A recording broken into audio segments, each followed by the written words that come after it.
છોટાઉદેપુર લોકસભા બેઠક પર ભાજપ દ્વારા જસુભાઈ રાઠવાનું નામ જાહેર કરાતા જિલ્લા ભાજપ પ્રમુખ ઉપેન્દ્રભાઈ રાઠવાએ પોતાની પ્રતિક્રિયા આપી। છોટાઉદેપુર લોકસભા ભાજપના ઉમેદવાર તરીકે જસુભાઈ રાઠવાના નામ જાહેરાત કરવામાં આવતા જિલ્લા ભાજપ પ્રમુખ ભૂપેન્દ્રભાઈ રાઠવાએ પોતાની પ્રતિક્રિયા આપી હતી।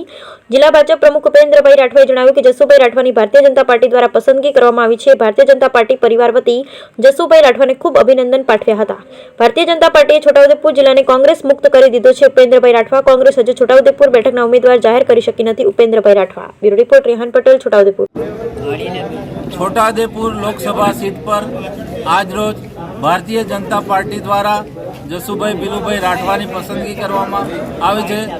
ભારતીય જનતા પાર્ટી પરિવાર વતી અમારા સનિષ્ઠ કાર્યકર જસુભાઈ રાઠવાને ખૂબ ખૂબ અભિનંદન। અને ભારતીય જનતા પાર્ટીએ છોટાઉદેપુર જિલ્લાને કોંગ્રેસ મુક્ત કરી દીધો છે। કોંગ્રેસના ઉમેદવાર પણ છોટાઉદેપુરમાં હજી સુધી જાહેર કરી શકી નથી કોંગ્રેસ।